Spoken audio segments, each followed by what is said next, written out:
What's going on, world? Your man, Mr. Mac. And I'm Crystal Leven. This is the M+M+M show, aka the Okay. show coming to you live and direct with a woman who, man, if you don't feel what comes out of this sister when she opens her mouth to give you what she's feeling, something's really, really wrong with you. Not us, not her, not we, you. But I'm going to let her tell you exactly who she is, just so I can bring this testimony home. Sis, could you please tell the people your name so they know I'm not lying? Leela James. And he means that, and I mean it. I co-sign all of what he just said. Like, I'm a fan. I'm a fan. So welcome to the show. Thank you. We go back to your big afro days. We remember the big blowout fro. Those were like, that was like prime time. I actually walked past you one time at the Up in Smoke tour many, many moons ago. You just happened to be walking in one direction. I walked in the other, and I was like, holy crap, that's weird. And I couldn't stop and do anything because you were in the mix and I was working, but I groupied out for like, had you seen me, you'd, but I was right there with it. How you been? I've been good, thank you. Thank you. This you have single out, very active.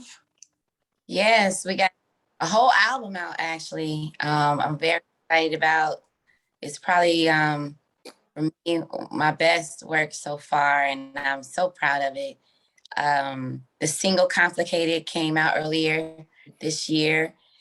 We've released a couple other singles since then. Put It On Me as well as You're the One. So I'm happy. I'm happy.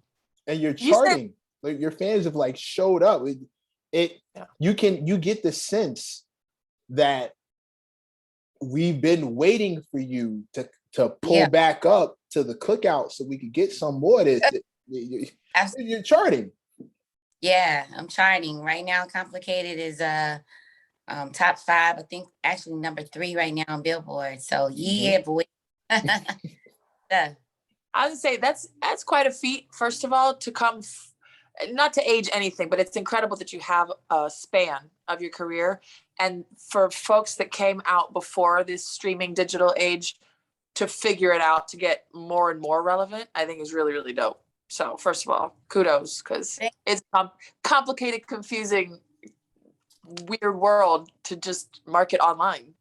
Yes, thank you.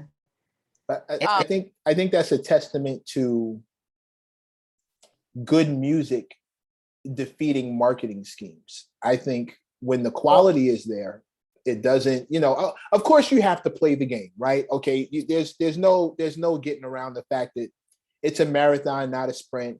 And if you want to run a marathon, you have to have the right equipment. You need the good shoes, you need the pads, you need the water. But at the end of the day, you need to be in shape. And the person who's in shape stands the best chance of winning the race. I could get all the shoes and everything, but if I don't have any cardio, I'm going to lose. You show up with pure cardio, and then you add the bells and whistles, the shoes, the pads, the water, and you're showing that, someone who's in shape, talent-wise, can still pull it off no matter the era. I think that's the part that makes me the happiest, that pure talent that is Leela James can get down in any era. Doesn't really matter what the time frame is or what the advancements in technology have been. A real talent can always get it in. The song is good, the voice is dope, there's always going to be a space for that. Yeah, definitely. I think at the end of the day, it always has been about the music. When it's all said and done, the bells and whistles are cool and cute, but when you strip all that stuff away, it still has to be right back to the basics, and that's the music. So for me, that's what I focus on the music, and then let the people speak for themselves. I always, when I'm interviewing somebody that I haven't personally met and also haven't, I guess, followed the career as tightly, I always look up what the first thing that pops up online is. And so, of course, I read the Wikipedia, which is sometimes really helpful and sometimes really not. But in it, it was discussing how you said that in your music that you wanted to get back to the essence of R&B soul music with some of your earlier work, even like to get away from the misogyny, to get away from some of the things, and to get to real pure storytelling and love and those type of things. And it seems like you're still on that path, also evolved. And you said it's your best work. So I'm curious how you as a pure soul artist, how do you get purer than pure? How do you evolve from that initial perspective, I guess? Well, I'm older, so subject matters, they can still be pure, but they're gonna probably be even more mature than what they were, some 10 years ago. You can constantly growing, you're constantly evolving. When I first made my first album, Change Is Gonna Come, and it was released in 2005, I was a baby. And I wasn't a mother. Now I'm quite sober with a 10-year-old and a 5-year-old. So my life is drastically different. So you're going to get this era now. It's still going to be pure, but it's a different level. It's just levels to this. Your concerns are different. Your attitude is different. Absolutely. Your hopes, dreams, fears, aspirations, all of that takes a switch. The world is different. The world is different from it was just a couple months ago, 6 months. So yeah, you're constantly, you're pulling from that as an artist. Well, at least I do. So it's always going to be pure. It's always going to be raw, and it's always going to be soulful, but it's going to keep evolving to the sign of the times. Do you, we've talked often about, we stray, like I said, far from ageism, but your fan base, your supporters, who you speak directly to, would you say that they've grown with you, or do you continue to get younger, new fans, or where do you find yourself? I definitely feel like my fans have grown with me, but I also feel like I've gained a new generation of listeners and fans too. And that's all great, because I make music for everyone. And I don't feel like, for me as an artist, there is an age cap on what it is that I do. Well, that's amazing. I'm not sure some people and alter their music to catch younger fans, but I think some young folks are really ready for, I think I was an old soul, or at least I thought I was, listening to older, more mature perspectives, I would say, in my 20s, as I'm getting older, like still. So. Yeah. Go ahead. You have to be of a certain level to appreciate the perspective of a wife and mom, right? Like someone who's, whether you're still married, you're like. No, I'm absolutely divorced. Oh crap! I missed that completely. I wasn't sure if I guess I missed that one. Okay, well, fellas, you heard it here first. She's on the market. Divorce and single at that. Golf clap. One time. Golf clap. We golf clapping that up. The good sister Leela is back for the people. Where do you call home these days? What city are you in? I'm in the South, in Texas. Okay. Well, hold on. I don't want to get to where she's eligible. I want to stay on the fact that she's eligible. We struck real dirt right here. Long distance is hard. not for a brother with some frequent flyer miles. This is a thing here. She's outside. MeccaMatch.com. Say it again. I said it's MeccaMatch.com. It's all. I'm here for the people. I'm a man of the people. I'm doing what I can do for the people. I think back to the music. I think the perspective of everything that you go through adds to it. That see the talent only gets better if you're really working on your craft. Which from this product, from what I've been hearing, it sounds like you've always been good, but what you're doing now is like you can hear that master, that 10,000 hours seasoning sprinkled on what you're doing now. You have the confidence I see you going at your music with is somebody who, it's very, I said what I said. You really could have named this album, I Said What I Said. Everything that's coming out kind of feels like that to me. Yeah. Boom. Was that intentional? Did you hear that, or how did you feel when you were making a project? Definitely. I'm a straight shooter. So I'm gonna give it to you head first, so to speak. Were you always that confident in what you feel, or did you ever look around you for confirmation or validation? I'm just curious as a young woman because I went through a lot of that growing up, and I don't know that I'm already Definitely. arrived. I I'm so curious. definitely can say that I never really was shy about speaking my mind. Always been comfortable in my skin and comfortable with my thoughts. Probably too much so that I have to reel myself in because my filter isn't the best. Have you gotten in trouble for no filter? Yeah, that's what I was about to jump into. When were the moments where you felt like, man, I probably shouldn't have said that? When do those happen? Because I'm not really a big fan of filters myself, and I think that's the thing. I really don't have a lot of moments where I feel like I shouldn't have said something, because if I do say something, I mean what I say and I say what I mean.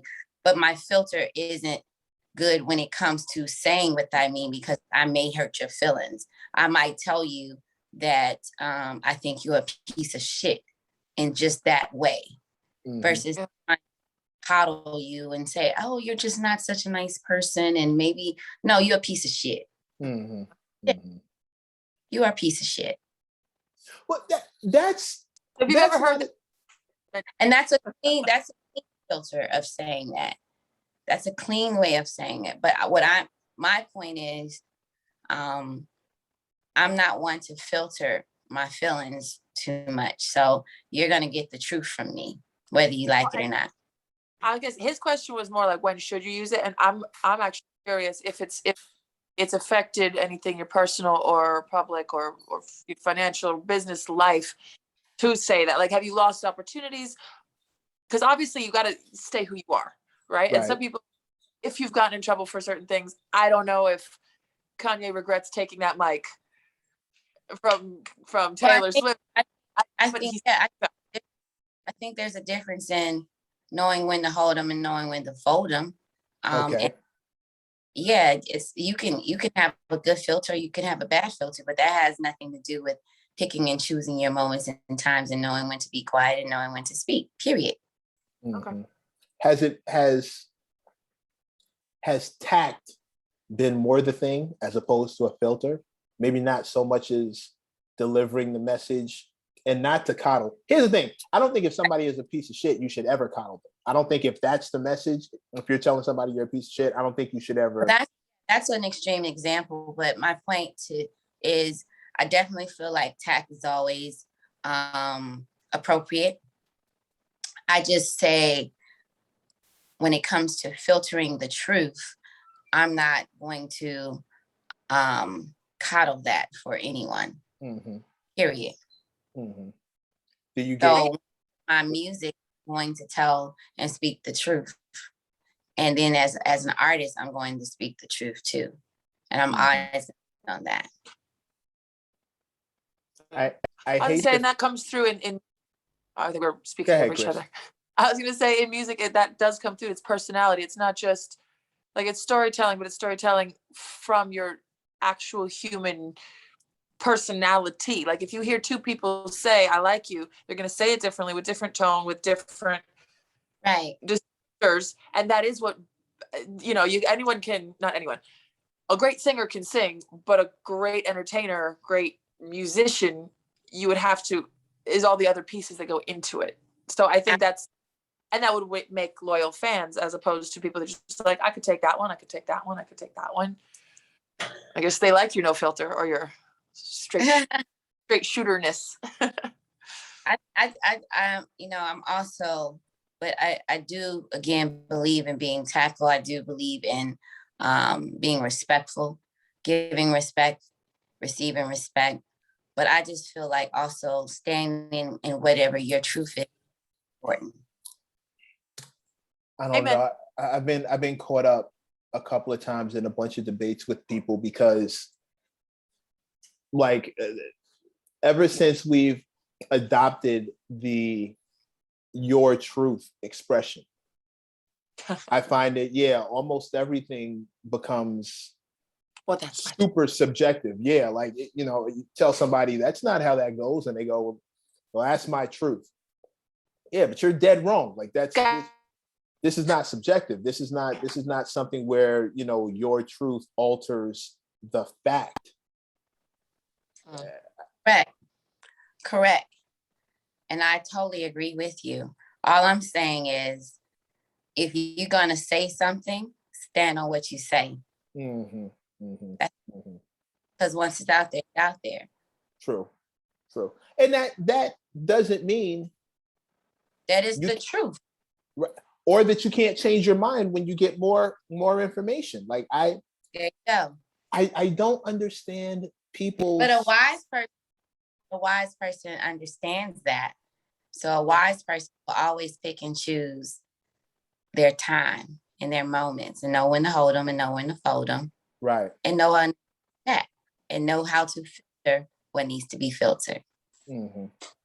I tend to ask more questions than make statements when I get into situations where it could be, you know, I find myself very, well, what makes you think that? Well, where did that come from? How did you come to that conclusion?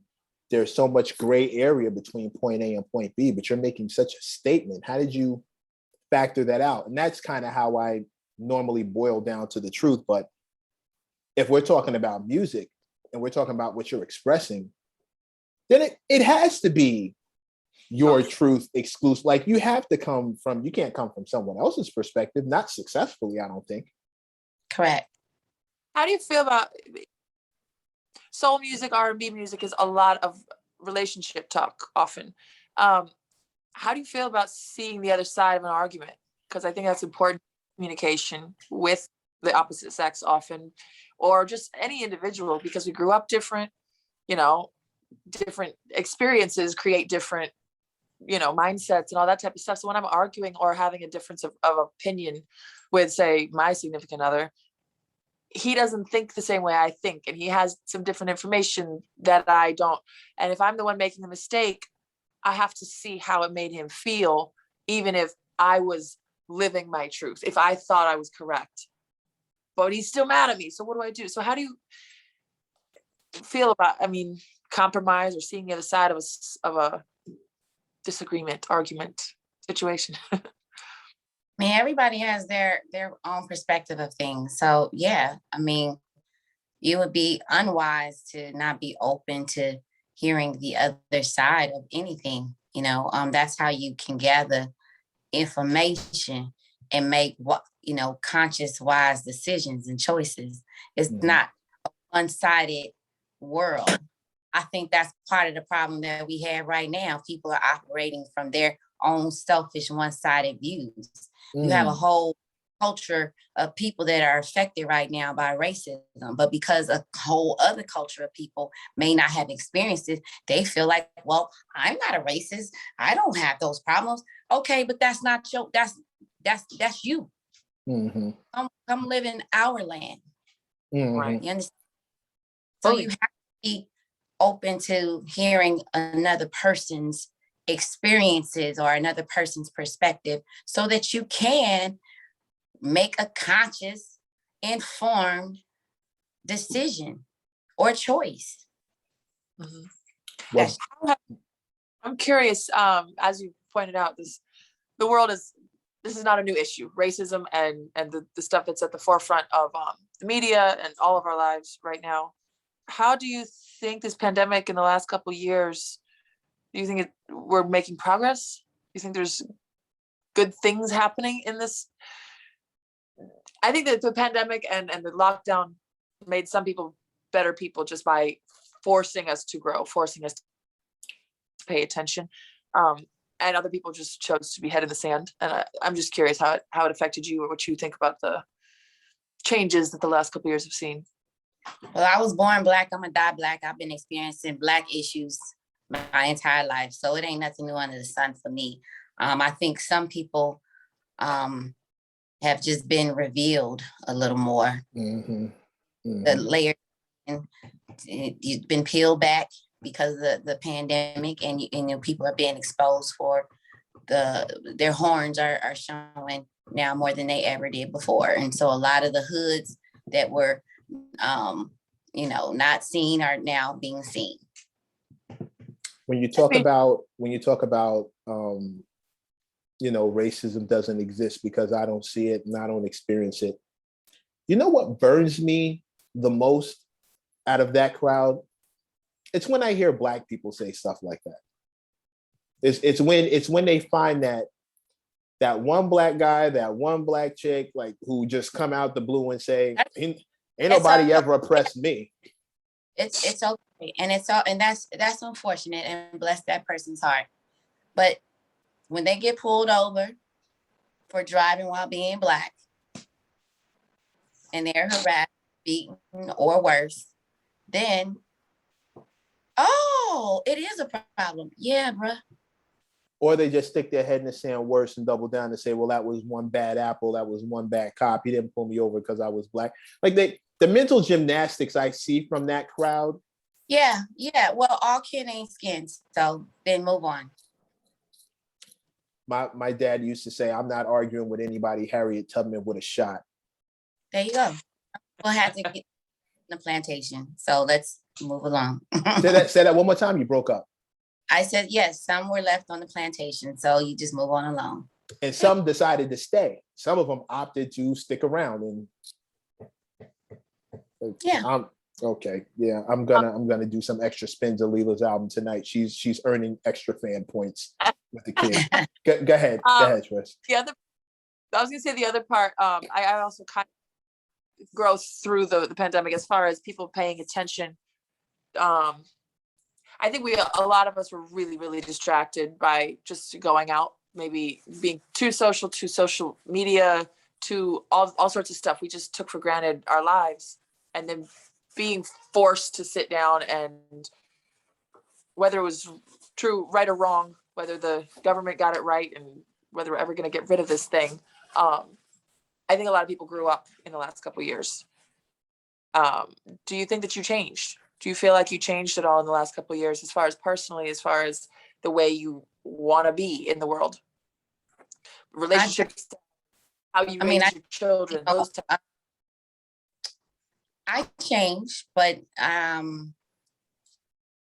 don't know that it was all as a result of the pandemic, but I'm sure the pandemic has played a part. Just it probably has paid on so many people. But my change more so from the standpoint of I'm even more passionate about certain things that I've always been passionate about. That's it. Like what, for instance? Like my people. Okay. Funky fresh. But I'm not sure how anyone becomes a parent and doesn't get more incensed about the issue. Do you have a boy or a girl, or one of each? It's both a boy and a girl. Oh, so you double up. So you as a mom, as the parent, need to be conscious of the issues that are facing both. You're raising a Black woman and a Black man. You got to keep your eye on the prize. Those are two separate conversations that you have to have. I'm not sure how anyone ever becomes a parent and doesn't get, especially Black men, women, Black people. I don't know how we become parents and don't feel the need to get more involved and get more into and become more aware, hyper aware, because whatever you're doing right now, you're leaving behind for them to deal with. And if they don't know, they're walking into a buzzsaw. Absolutely. I was discussing, young women reaching a certain age and deciding if we want kids or not. And one of the things I was like, a lot of people think, I have a puppy right here. Like, yeah, you get a puppy, but it turns into a dog. You want a cute little baby, but you're raising a whole adult. And the goal is to get them to adulthood and to become good adults. Not just good, like amazing people and capable people, intelligent, educated people. And you're the first source of that. And your influence is so important. The world is going to do its best to, forgive my language, fuck them up. Like, and you get to and have to give them that skill set. So I was like, it's more than just making a cute baby and having a cute maternity shoot. that lasts Um, 5 minutes. Say that one more time. I said, yeah, that part lasts for all of 5 minutes. Then the real life kicks in. Oh man. I said, and we don't pick the children that you pick how you raise them, but like genetically, personalities, they come out all on their own, like amazingly different. Yeah, absolutely. Mm-hmm. Some are more troubled, others. I just love a how mess. absolute Leela is when it comes to answering the questions. Like if she agrees, she doesn't need to add on to anything else. Yep. You got it. You guessed it. Back to this. Absolutely. What else you got? Like, I hear we do this like at least once a week, sometimes 2-3 times a week. The conversations tend to range, and we never want to be disrespectful. We always want to make somebody comfortable, but it cracks me up how different people at different levels of their lives tend to go further into the conversations as far as explaining themselves or explaining a certain point of view. And then every once and again, we come across that one person who doesn't explain anything. Like not a thing. It's almost like getting blood out of a stone. It just does not have it. Yep. Word. Totally. No further insight into their specific POV or their what's in their mind, how they feel about a situation. You don't get any of that, and that only comes with people who are so absolute in their point of views. I feel like you're going to follow up this whole little TED talk with yep. And that's all that's going to come from this one. Do you see what I'm saying, or am I bugging? No, you're not bugging. She did that on purpose. She did that on purpose. For a reason. There's this meme I just saw, and they're like, every day I see why Beyonce doesn't say shit, because so many people end up talk, involving themselves in every little thing, saying a million things that can come back on them, or that do come back on them, that they never thought would come back on them. And I don't think that that's why you aren't forthcoming with stuff, but it was like, there's some wisdom to not spouting off every little thing. I'm absolutely very forthcoming. I'm very direct. I'm very blunt. I'm not going to expound on anything that is not necessary for me to expound on when we've already agreed on what it is. And scene. See how fast that happened? Like that took no time whatsoever. I have one that you can't answer with yes or no, and I'm not trying to be difficult, but I'd like you to tell us a story about making this album. Tell us some of what went into it. Well, you know what? One of the things with making this album, going back to the pandemic, it was extremely challenging because we started making this album prior to the pandemic. So things shut down where I live in March of 2020 completely.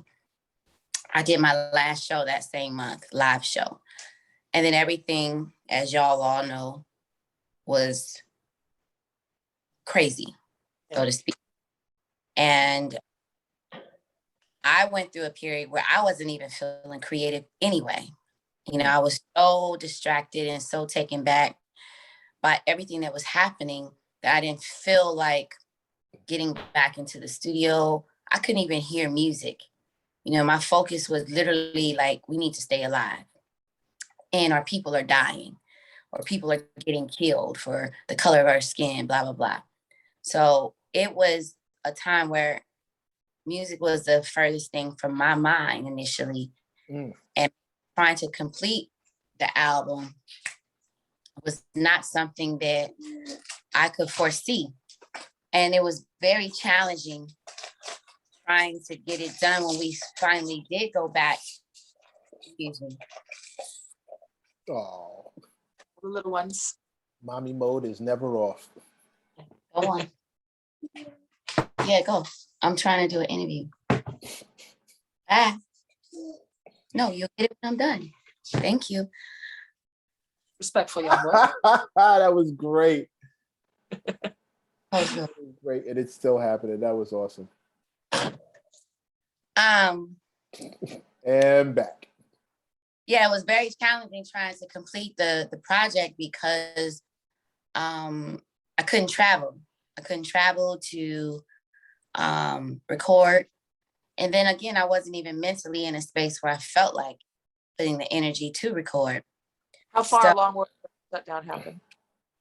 It was in the early beginning stages. So maybe a couple songs in, and then we needed to get done. And so everything shut down, literally. And I had to learn how to be a techie girl. And I'm not a techie girl. I'm a damn phone. So Zooming and you know, now we're homeschooling and everything's virtual. And then I'm trying to do things that pose such a level of stress that like, again, it just learning curve. Yeah, it changed things and it made it difficult. So what happened was one day, it was towards the end of the year last year, I got a call to do a Ma Rainey project and I had to go to LA. And I was like, I'm not flying, I'm not getting on nobody's plane. But the project was such a project that I did want to be a part of. I mustered up the energy and I braved it out. I put on layers and layers of stuff. Got on the plane, flew, did the project, and I got bit by the bug again. I was like, oh man, I got to get back in the studio. All right. So the top of this year, we went back in the studio. We started to record. But what I had to I took it the wrong way when you said bit by the bug again. You can't say pandemic and corona and then say bit by the bug. I was like, oh God, I started panicking. You meant the love bug for music. Okay, gotcha. Yeah. Gotcha. So when I was feeling it again, I had to learn how to do this stuff right here. And we ended up finishing the album via an app where I could record with my producers looking like how online. So they in the computer, I'm on my computer and I'm holding my handheld mic and I'm singing a song, and that's how I finished recording my album. And for me, some other type of stuff that I never thought that I would be doing or that I could do, because I'm so not a techie person and I like to be hands-on in the booth, connecting and vibing with the producers, blah, blah, blah. And so to be like how we are right now, you're like, okay, I'm hitting the button, sing your part. That was weird. So disconnected. It was weird, but I feel like when we heard the album, when I completed this album, See Me, I'm like, well, shit, this is some of the best music I've recorded. You know what I mean? So I'm like, there you have it. Like, who would have thunk that I would have recorded this pandemic album the way that we did, you know, and it come out, in my opinion, as good as it did, because I did not think that I would be able to complete it. It was very challenging. So yeah, there you have it. I gave you a little bit, now then no more. Well, they say, well, a lot of times it's worth proud of you. That's exciting. What technology has made possible. Because now we can, right? And now it's like, it's the thing to do. It's like, okay, now that you kind of got a little, like, you know, even what we're doing now, it's like, no, you don't have to come to New York. And I'm here in Tennessee with my mom right now. So right, yeah. Right. It's like, so I will say, I think we all can agree that the pandemic birthed some really cool things, you know what I mean? As much as it, like, you know, pull layers back in on things, but it also birthed some really cool, you know, advantages that we all can use now. Yeah, sounds like OnlyFans. Clubhouse. What is Clubhouse, right? You know what? Clubhouse for me is, I'm not as impressed with Clubhouse as I am with OnlyFans. I'm going to tell you the truth. The fact that somebody managed to take the strip club out of the strip club and put it on your computer and people are still paying for it like they're in a strip club. That's impressive. Clubhouse for me is I think we're all kind of in the same age bracket here. Clubhouse for me is the old school party line. I remember the party lines back in the day. Like I remember the commercials. I never got to go on one. I wasn't old enough. But, it was like $1.99 a minute. But now Clubhouse is just the old school party line. Everybody gets on the phones, a bunch of people talking. They've developed some etiquette and they have an app for it. But I remember when you just called in the number and it was a bunch of people from wherever, and they could lie about what they had. They could lie about what they looked like. They could lie about what they did. And for me, Clubhouse is kind of, are you on Clubhouse? Are you digging it? No, I'm not on it like that. I have an account. I joined, but then I don't go on. As you can see, I'm not one to just be talking. No, get out of here. You? What? I was trying to figure out when I was going to get a word in around here. I figured you'd be dominating Clubhouse. Hey, hi. Now that I've better personality, I wouldn't expect to see you on Clubhouse much. The other thing I was gonna say, I was gonna add in what you said about during the pandemic. As much as it exposed some really, really nasty personality traits and racist attitudes that were always there, it also, in my experience, as much of an ally as I can be, as pro-Black as I can be, as Caucasian as I am, I was able to have a lot of conversations that people were avoiding, and I didn't even realize people around me were avoiding because I'm so regularly and consistently in the conversation because of MEC, because of this radio show, because of my actual life and friends. But there's a lot of people around me that I didn't realize were avoiding these conversations and avoiding understanding any other perspective. Yeah. Complaining about, I gotta march for it though, just be. And I was like, holy shit, you don't get it then. And it was amazing. It was eye-opening for me, and I think it was eye-opening because of the people around me that were willing to have the conversation and grow a little or a lot. I'm hopeful that parts of it can continue because obviously I'll never be Black, but I want the Black experience to be way better because white privilege has its privilege, and it sucks to know and have that, to know how unfair that the world is set up to be so nasty to anybody that doesn't fit some genetic code. Yeah, absolutely. It's unfortunate that you can't see, or I should say they choose not to see what is clearly so obvious, Right. They say common sense isn't common.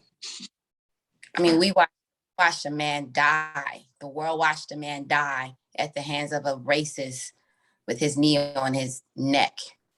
And then you still want to try to sugarcoat that as if that's not what we all saw. Or justify it.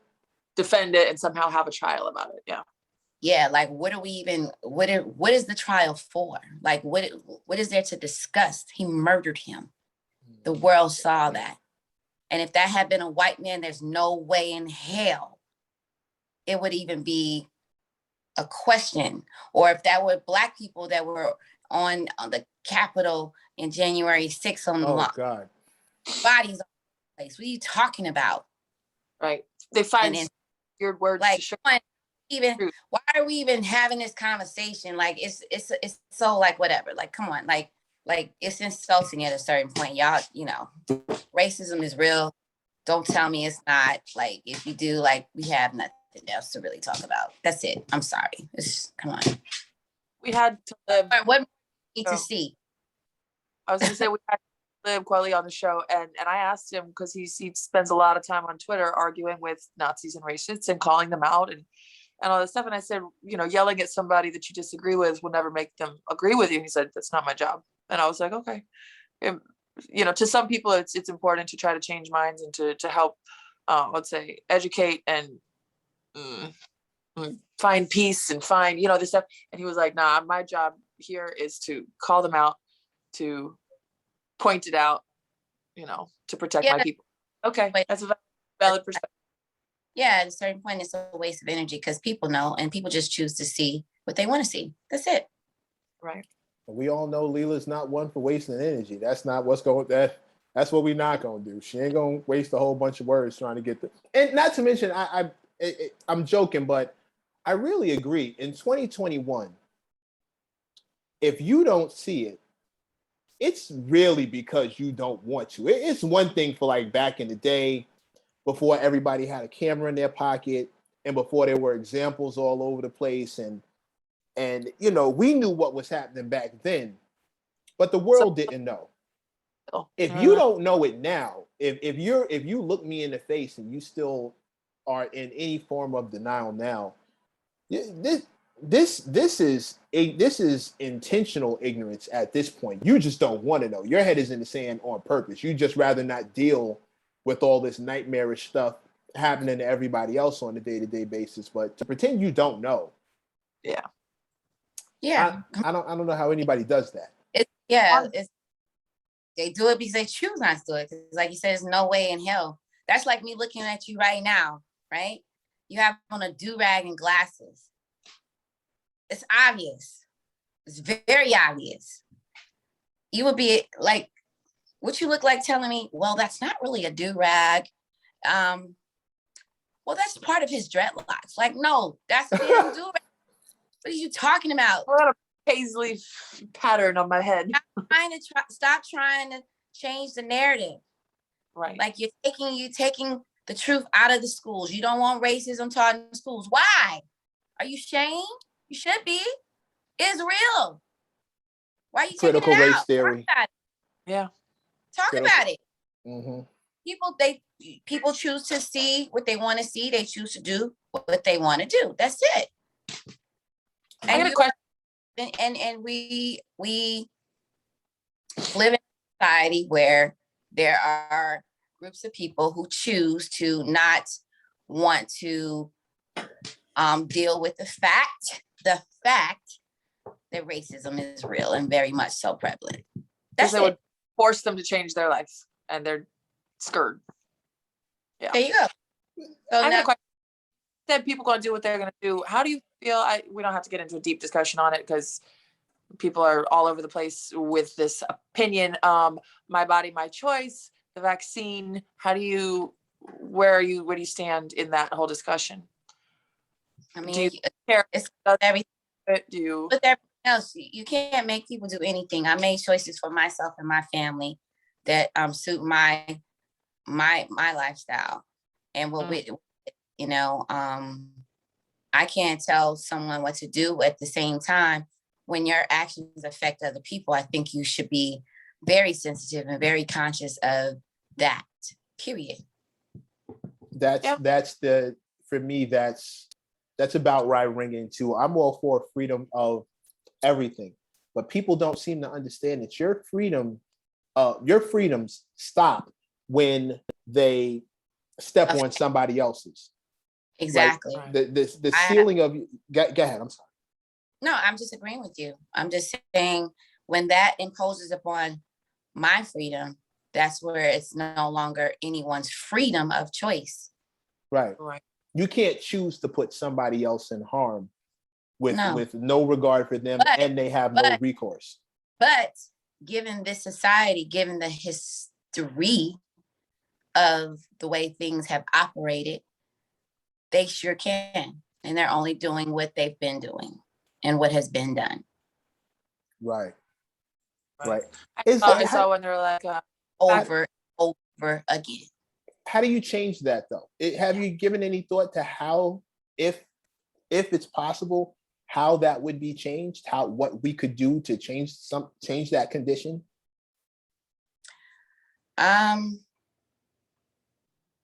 Well, obviously, I think education could play a part, but they don't want to be educated. That's why they take it out of schools. We don't want to talk about it. Mm-hmm. Let's cover this up. Why?